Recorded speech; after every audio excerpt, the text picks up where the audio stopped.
Richard Bliss Brooke here. We are live. You sit here today with none other than Mark Victor Hansen, Bob Proctor. This is Kendra Hall. Sonia Stringer. Jeff Canfield. DeWitt Jones. James Clear. Les Brown. People want to hear stories. I like getting stories out of my guests here. So thanks for joining us. Hey, everybody. Richard Bliss Brooke here with another Authentic Networker podcast. Today, I have a fascinating individual who actually interviewed me for his podcast, which is how I got to know him. He's the author of Gut. What is it? How to trust it? How to use it? Sunil Godse. Sunil, say hello. Hey, everybody. Thanks, Richard. I really appreciate this opportunity. On the rebound, obviously, I found you a very, very fascinating individual myself. And we got into some really interesting nuggets of how intuition really kind of played a role in your life. And so I'm happy to drop some of the nuggets of what I found of this intangible thing called intuition and my sort of science-based approach to it. That's going to move people forward. And hopefully starting today while we're talking, they're able to think about the times when intuition has kind of helped them, hurt them. And I'm going to give them some steps on what they can do today to make every decision the right one. Yeah, well, yeah, that's what I found fascinating was your 10,000 hour approach, which you can elaborate on. I'm curious to start, Sunil, so you're an engineer by trade. Yes. Which I find that one of the most fascinating things about you writing a book and coaching people on intuition, because generally engineers aren't known for their intuition or following their intuition.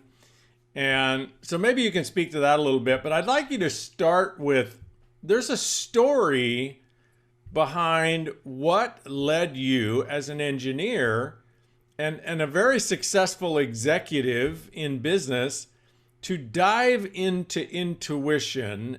And it came from a series of bad decisions in your life, ended up with a friend of yours being shot and killed.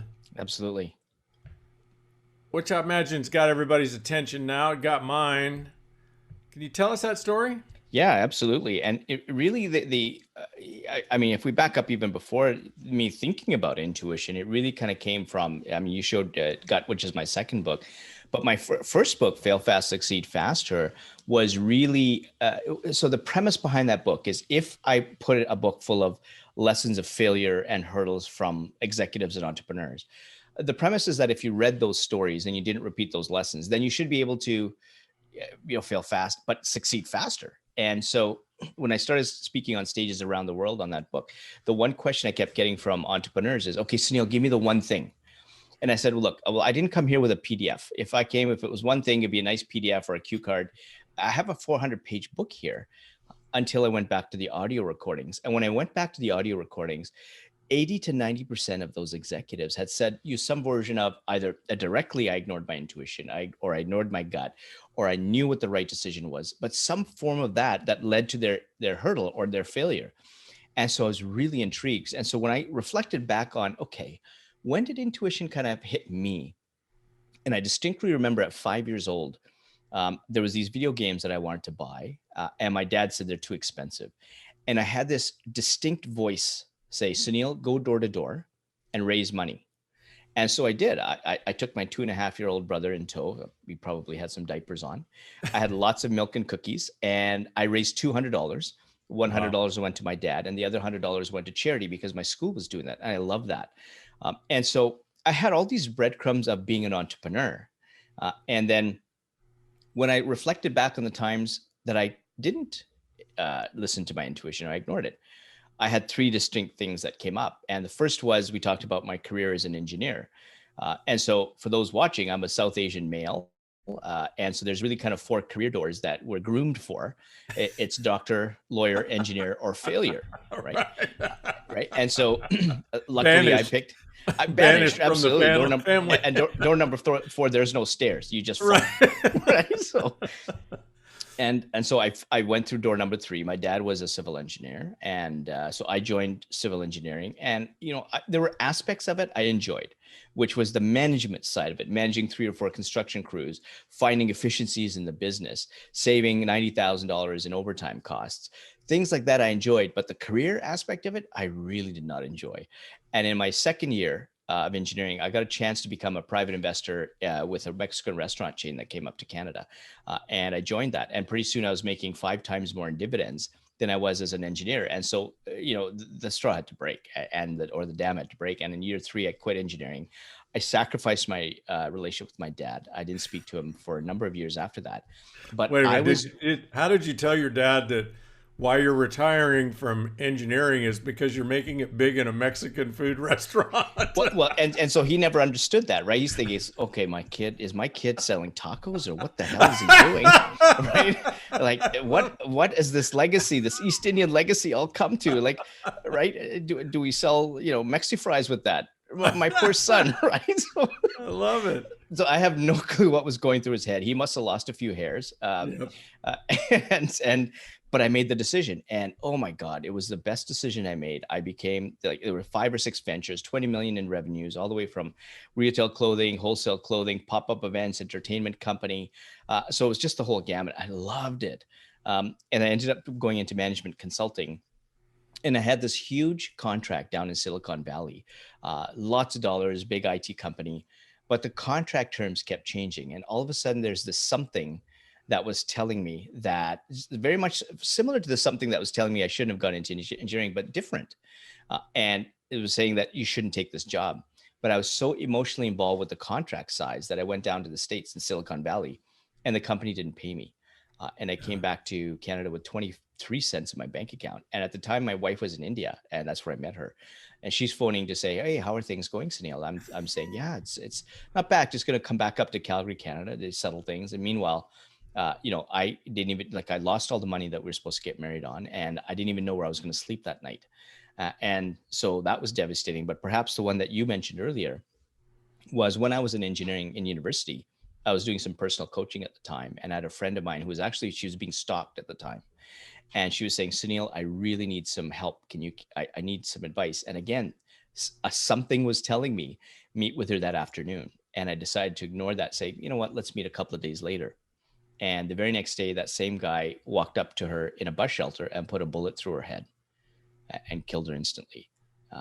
And now I've lost time, money, effort, and now a very good friend because I ignored this something called intuition. And I really needed to take a deep dive into what it was. And so when I started thinking about intuition, I said, okay, there's no real definition that I could really rally around. Like I went online and it said voices from God, and it came from manifestation. And for me at that time, that didn't resonate with me. And so if others saw intuition as that, it's great for them. But I really struggled with that definition. And so I remember these somethings being sort of signals as how I characterized them. And I remember in my social media circle, there was an international psychic from Toronto who talked about signals and intuition. So I said, okay, I'm going to go interview her. Took a film crew to see her. And she was saying intuition, there's these signals, it's energetic in nature, and there's really little to no research on it. And so when she said sort of energetic in nature, that struck a chord with me because in engineering, one of the things that we learned about when it came to properties of steel, for example, is like there's a mass-like property and there's an energetic or wave-like property. And so I kind of saw intuition as this, sort of art and science. So if you look at art being that sort of wave-like signals, energetic-like properties, that was great. But then that science part was really lacking. And I was just thinking, okay, look, if this has really kind of affected me, and I have now a book that has a whole bunch of executives talking about this thing called intuition, like why the heck is there no science behind this? It just doesn't make sense to me. And so again, I looked to my social circle to see, okay, who do I know? And so there was a neurologist I knew. And so I said, I'm going to go ask him. I don't know what he's going to be talking about. I'm just going to put maybe 5 minutes in the meter because he's probably going to say, yeah, and then I can come back and I go home early. And so I get set up at the hospital that he's at, and so we grab a boardroom and I turn on the camera and say, does intuition exist? And he said, it absolutely does. It's tied to, there's some neurons that affect the gut and it short circuits the brain. He goes on to talk about how we all have a sixth sense.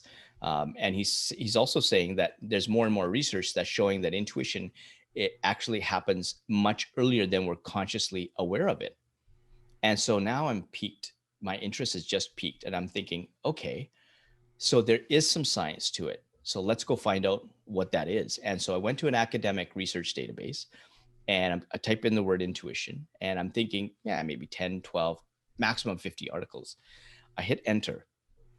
Tens of thousands of articles on intuition in personal life, entrepreneurship, and business. And so then there was these things that I thought, like, for example, if I heard about, if this voice came to me at 5 years old, then perhaps I'm born with it. And lo and behold, there's this paper that shows that infants as young as 2 months old have been shown to have intuitive characteristics, or what they call intuitive physics in this paper. Then the reason why I struggled with the definition of intuition is because your intuition primarily hits a couple of areas of the brain, but one of them is the amygdala. The amygdala is the primitive part of the brain. There is no language around it. So that kind of makes sense that, okay, that's why some of the other definitions really didn't resonate with me, because I have to define it my own way. And so that's how art and science appealed to me. That's why Voices of God appealed to other people. And so, Richard, you've got your own definition of how intuition kind of feels like. And everybody that I interviewed, now I've interviewed over 1,000 people, including you, for my podcast series.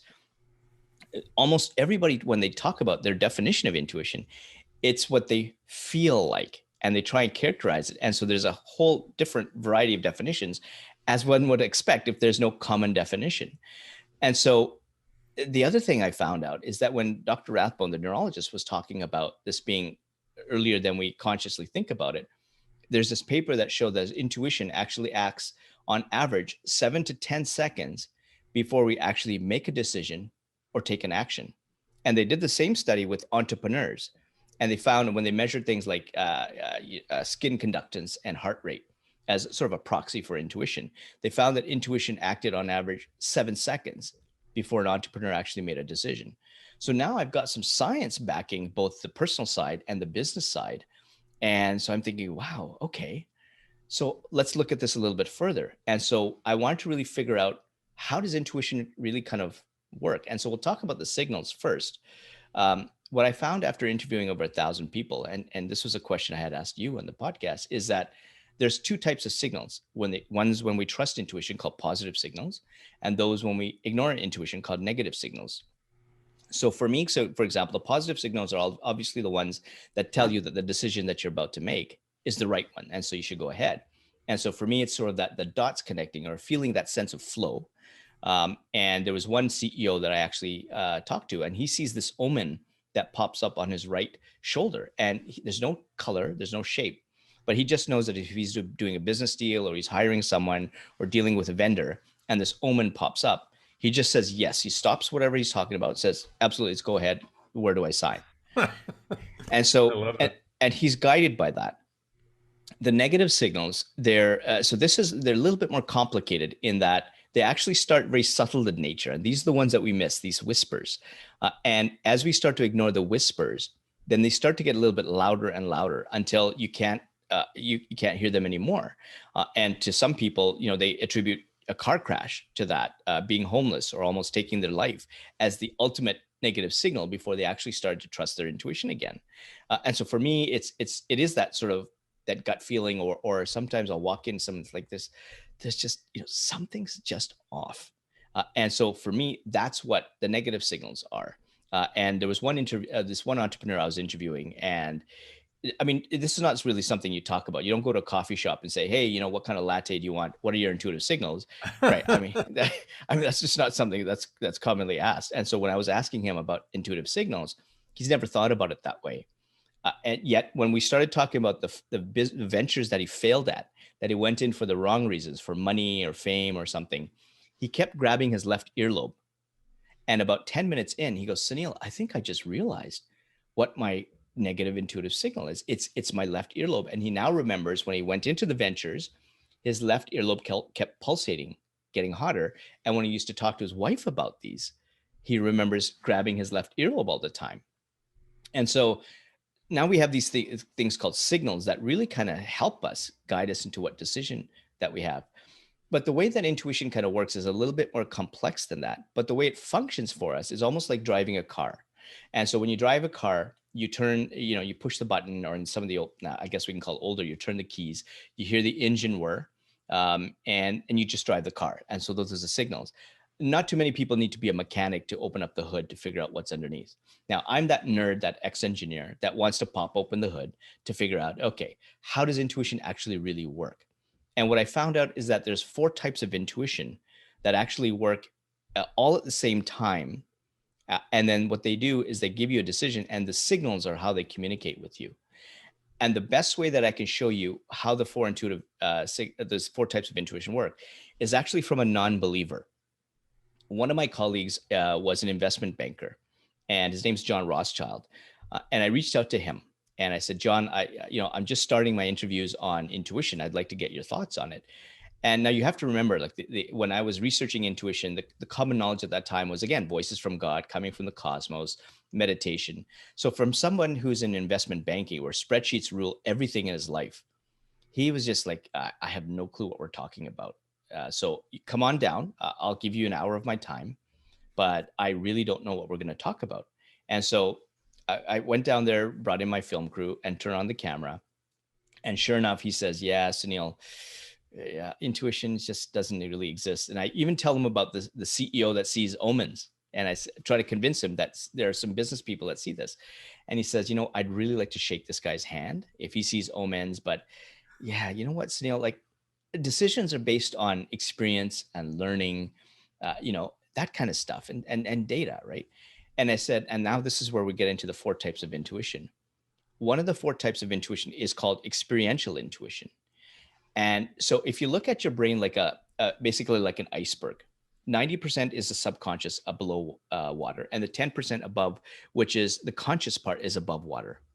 And so what happens is as soon as you're born, you've got these 90 billion neurons just firing on all cylinders, getting all these experiences around you. And every single day, it's parking these relevant experiences in the subconscious area of your brain like a library.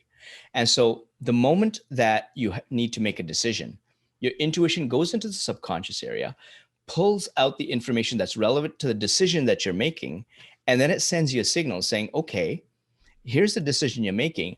Here's the experience and learning you've already had, however raw, but it's sending you a signal to make that decision. Or if it's a bad one, here's what's happened in the past that I've seen that you got into, which is a no-no. So I'm going to warn you to back away from that. So that's how it essentially works. And in some cases, I was telling John that your intuition goes against the data. And he said, well, that's really interesting, Sunil, because I have an example of that. And so I said, tell me. So John was in the business of putting franchise locations in. And so typically when you have a franchise location, he used a benchmarking system where if you use a scale of 10, a 9 out of 10 would mean you put a franchise location like a McDonald's or Dunkin' Donuts or whatever it is. And they looked at things like demographics, traffic patterns, and the development of that area as examples. And there was this really dilapidated, terrible area of Toronto, Canada. And his team looked at that location and it was a 5.5 out of 10. And now we're going to get into the second of 4 called situational intuition. John and his partner walked to this dilapidated area of Toronto, knowing that there's a 5.5 out of 10. And he looks around, he goes, you know what? Something is telling me that we need to put the location here. And he went against the advice of his team and he put a location. That location ended up being location number 1 for the beer market. And it was one of the best franchise operations under the whole portfolio of franchises that they had. And so at some point we start talking about, teams and how he hires using intuition, and he's starting to get it. He's starting to use it. Perhaps it's intuition. I think it's intuition. And then somewhere along the line, he says his purpose changed. He wanted to stop being an investment banker and he wanted to now run a business. And now we're going to get into the third of the 4 called relational intuition. When your purpose, well, in any purpose that you have, the type of people that you want to surround yourself in, which relational helps filter through, are the ones that are going to support you through the ups and downs, that are going to support what you want to do and what your intention is. And these aren't exactly yes people. These are people that will give you great constructive criticism, but they're the type of people that you want to surround yourself with that are going to help you move forward. And so, Richard, your success is very much by who you surrounded yourself early on, who you took advice from, and who you are today. It is with that, really small circle of people that relational intuition helps you filter through. In John's case, he went from making $3 to $4 million a year to running just a business from ground up. All the people who were concerned about money, ego, fame, high-end restaurants, security, private jets, limousines, all of them said he was nuts. Not one of them bothered to ask him why, except his wife. And so he looks at his wife and he says, this just feels right. So there's your intuitive signal. Now you would think that, and then the fourth of the four is now called creative intuition. This is the one where it actually gets him to make the decision, and it draws on the other three. Now you would think a successful person making $3 to $4 million a year as an investment banker is going to pick a business that has healthy cash flows, strong revenues, and a really good balance sheet. Not his intuition. He picks a tiny, bankrupt little restaurant. And so he quits, walks into that tiny, bankrupt little restaurant. That restaurant happened to be Eastside Mario's location number 1. And that ended up being over 1,000 locations. In 20 years, he grew that into $2 billion by the time he retired, all because it felt right. And that's the power of intuition. Yeah, and I wonder, one of the most common stories that I hear, Sunil, is where the spouse who perhaps knows us best is the one that gives us that clue in the relational intuition. So do you have a story where Deepti gave you some guidance? And Oh, yes, absolutely. Even in terms of some of the branding stuff that I was looking at, the Intuitionology name, fail fast, succeed faster, all of the name of it, the branding. She has a zero marketing background, zero. When it comes to meeting the right people, who somebody wants to do a deal with me or collaborate, I'll usually get her to take a look at that person, and instantly she goes, "Nope, this person's going to be trouble." Yeah. And there's times where I test it because I'm dumb, and I want to actually use, maybe it's a data point for me, and sure enough, 100% of the time she is bang on. She doesn't have a degree in that area. She just knows. And women are actually better at intuition because of the way the neurons, they actually go between the two lobes. And so they're faster at intuition. They're better at empathy. They're better at feeling than men are, because we're a little bit more risky. We're a little bit more rational, and the neurons kind of go longitudinally. So that's kind of backed by science as well. That's why they rule the world. So I have an exercise for those of you that are listening. If you want to put it in the comments, or if you're on social media and want to drop it in the chat, drop in there a couple of lines about a story where you didn't pay attention to your intuition and it cost you or somebody else big time. And then put in there one where you did pay attention and you benefited big time. And while you're doing that, here's the big question I have for you, Sunil. It seems like, and you spoke to this early on, that what gets in the way of intuition, I want to say in the simplest of terms, ego. Yeah. So I think about, one of the biggest places that intuition has popped up for me is in hiring people or partnering with people. And my intuition would tell me, this person's, high maintenance, trouble. This isn't a long-term deal. But on the other side, ego, whatever you want to call it, it looked like a very profitable, or maybe an immediately profitable, either a joint venture or partnership, or it could even be a hire.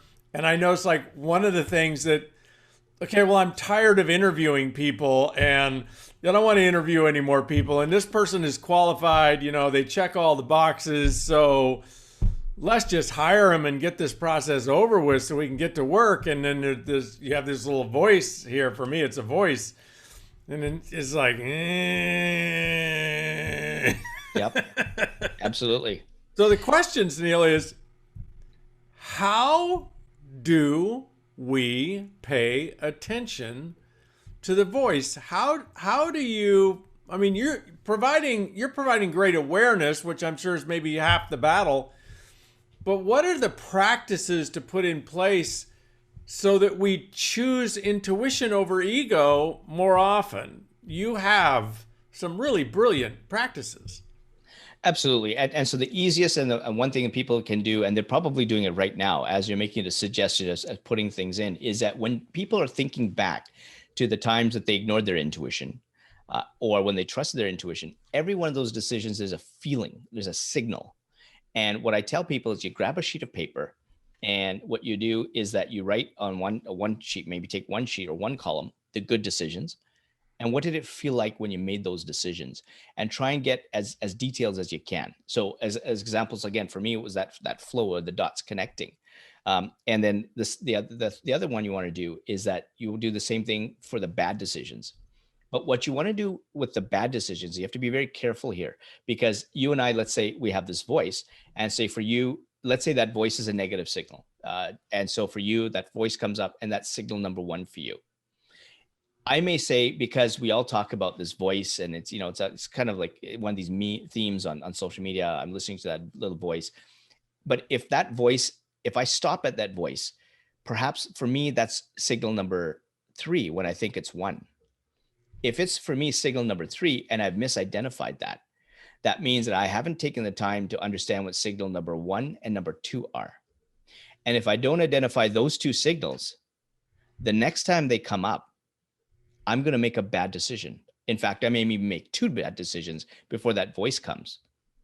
Those 2 bad decisions could be that I simply just stub my toe on a desk, or it could be headed towards bankruptcy. I just don't know.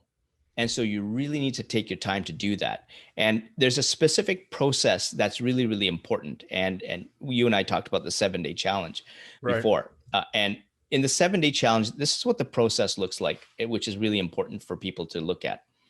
In the 7-day challenge, what I get you to do is I get you to look at a problem. What problem haven't you solved? And the first thing you look at is what didn't work. Because what didn't work are your negative signals. And it's important to know what your negative signals are first, because when you switch gears to now think about what you should be doing to solve that problem, we might be putting things that obviously that are going to look like positive signals that are saying, yes, this makes sense. But we may emotionally slip in something to your point. Well, I'm looking to hire someone. I'm tired, I've hired, like, do we have to do this again? Mm-hmm. So when you look at the negative signals first and then switch to the positive signals, if you emotionally or because of ego or fear slip in something there, because you've done your work on the negative signals, you're going to get a negative signal saying, Richard, this is not a path that you've got to go through. This is not something that's going to solve your problem. And so when you get that negative signal, you take that out. And so what you're left with is essentially every step that you need to solve that problem. And one of the things that you have to put yourself in is something called an intuitive medium. And what that is where do you go to cut out the noise so that you can think about those positive intuitive signals? So for me, for example, in the shower, I had lots of intuitive moments come in the shower before I go to bed. And in some cases, even before, like I have this ritual with my wife where we lie down with each of the kids before, and they're 9 and 14. And so we have a chat about what the day was like or a joke or something. It was just a ritual we've had in our family. And it's such a relaxing place that in some cases, I'll sit on the bed, and even before I hit the pillow, I'm in daydreaming mode. Mm-hmm. And then my kids are just, they're putting their arm, waving their arms in front of my eyes. Dad, are you thinking about intuitionology again? But I'm just so relaxed. And I just tell them that this is like, I'm so relaxed here that again, I'm thinking about a marketing problem, or maybe there is that person that, something was just not right about that person. Whatever the case is, these are where I go to think about, these kind of things. And so what is it for you? Is it cycling? Is it walking? Is it swimming? I mean, again, this is very specific. Intuition is your subconscious phenomenon, your experiences, your signals, your definition. Everything is very unique to you. And so what works for one could be something that works for you, but it could be that in that same situation, I think of professional decisions. you think of personal decisions, or maybe we have the same one. So you got to really figure that out. Right. Once you've got your positive and negative signals, then what you do is that you figure out, okay, who's going to help me solve that problem? And once again, you can't get emotional. You can't force one of your best friends to come in because that's your best friend.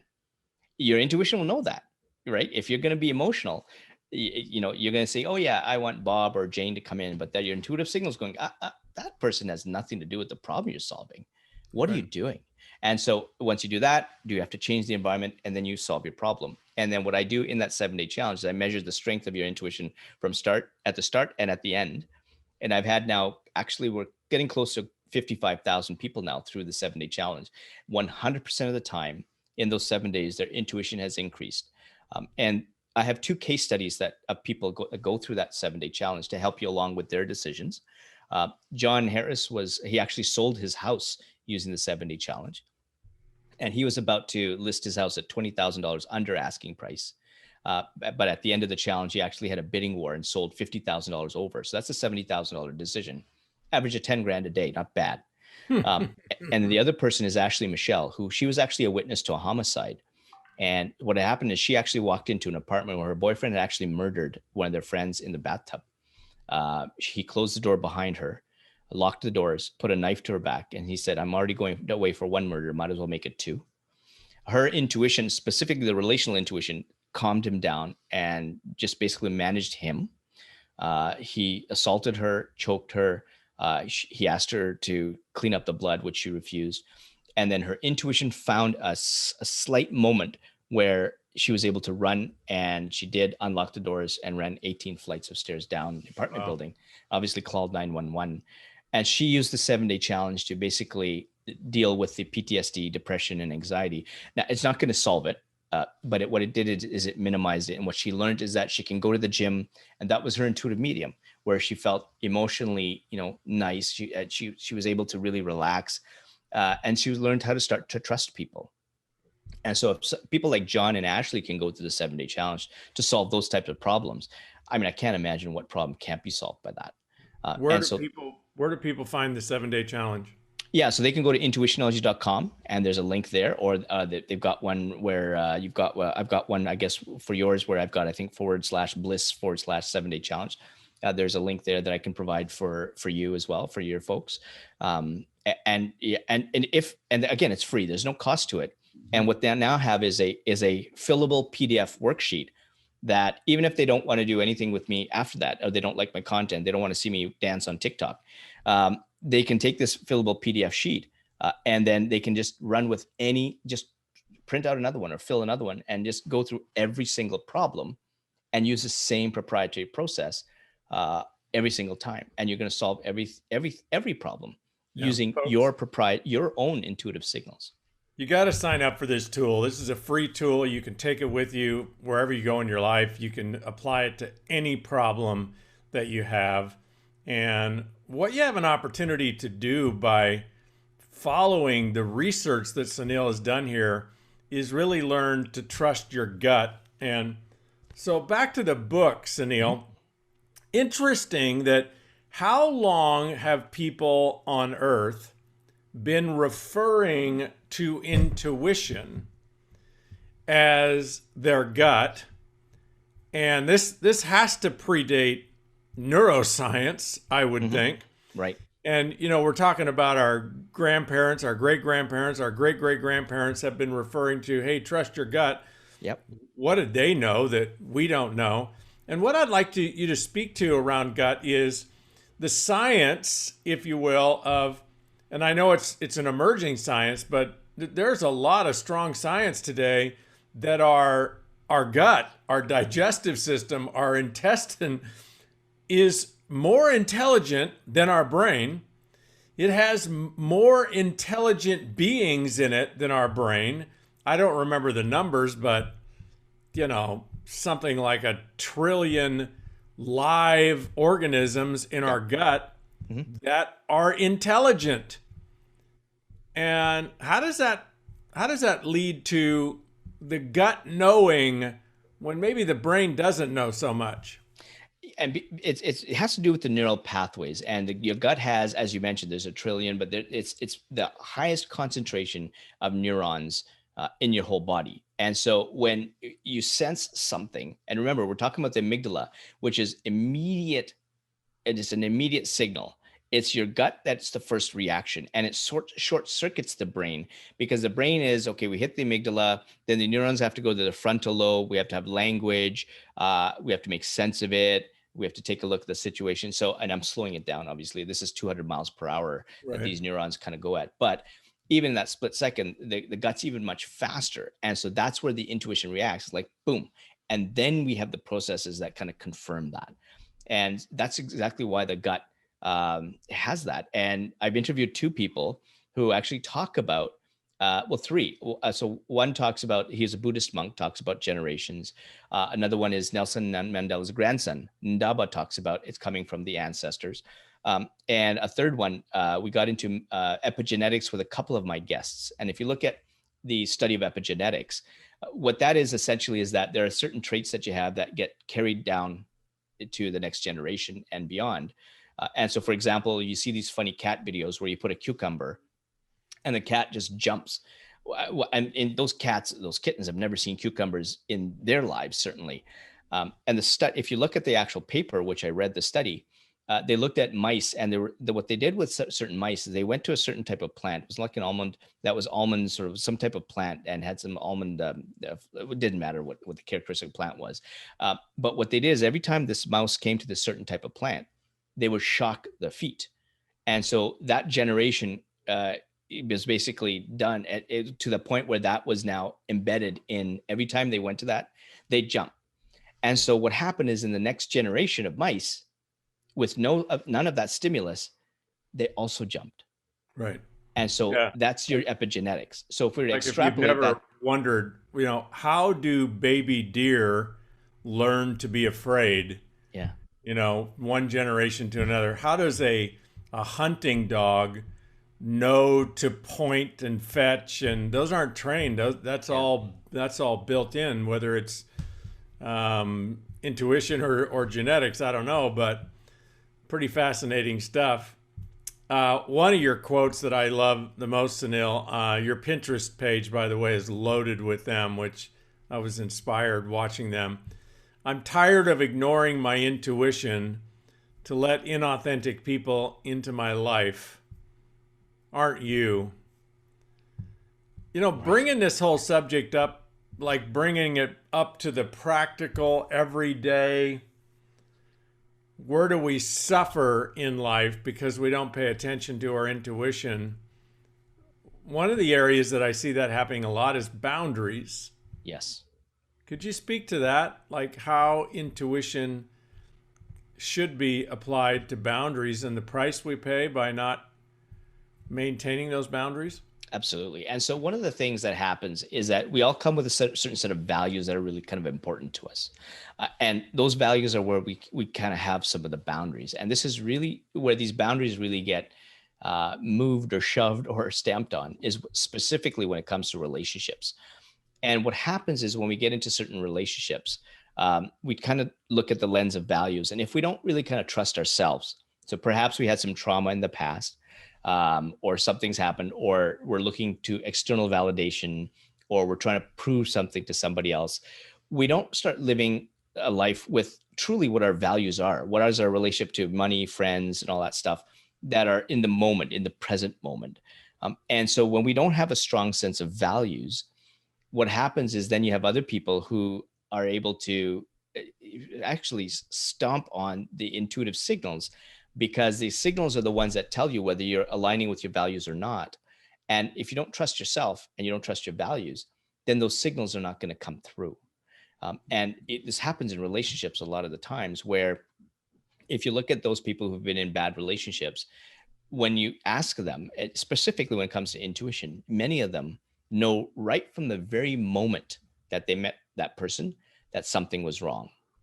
Or the other thing that what happens is, because people are changing all the time and their values are changing, perhaps you get into a relationship and it's great, whether it's personal, professional, it doesn't matter how close, but then the other person's value changes. So perhaps he or she's not listening to their intuition.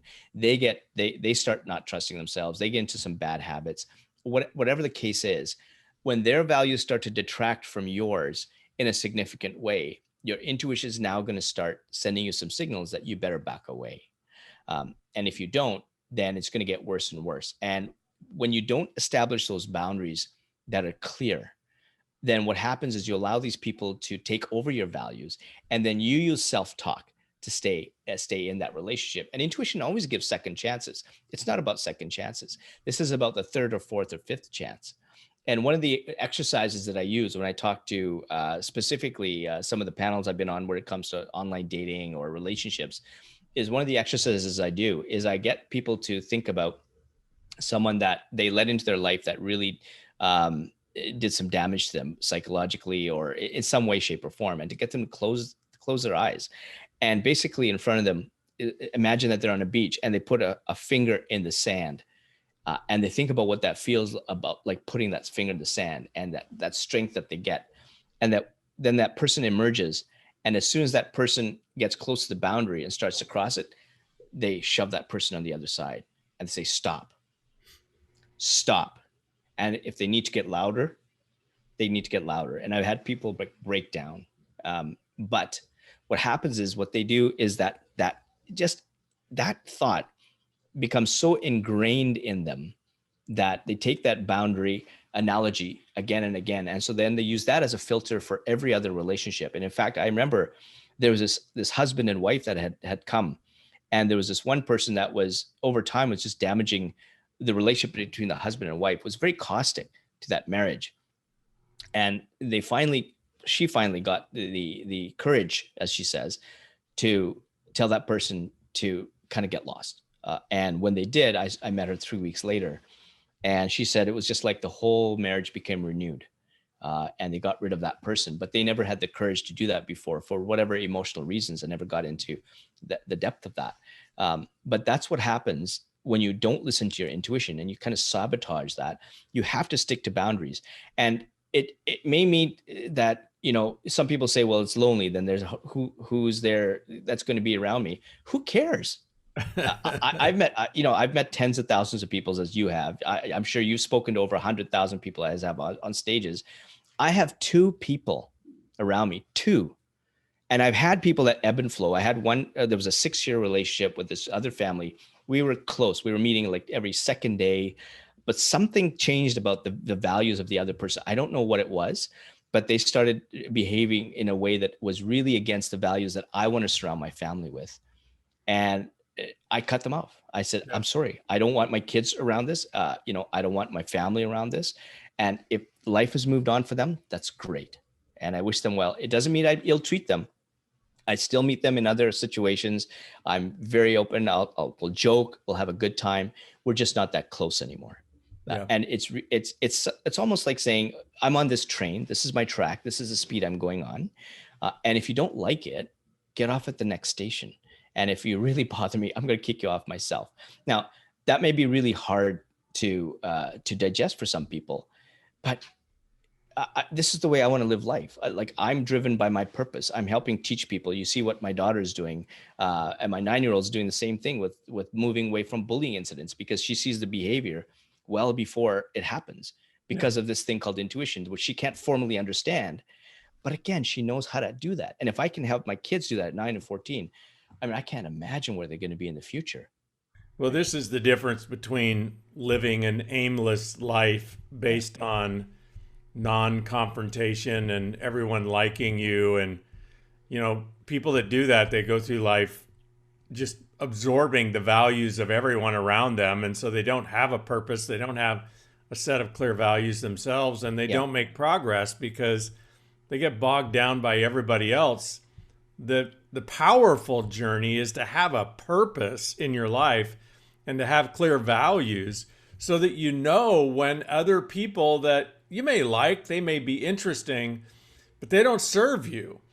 And they don't serve you on your purpose and on your journey, and you have to let them go. You have to keep them at bay to begin with. If you let them in, then they change. You got to have the courage to let them go. It's the same thing in running a business, right?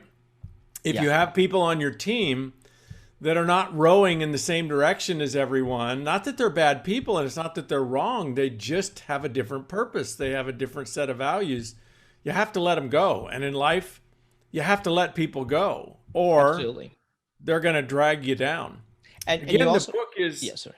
the book is Gut. What is it? How to trust it? How to use it? Sunil Godse, an MBA, BSc. I suppose the BSc means you're an engineer, right? I'm the engineer, yes, absolutely.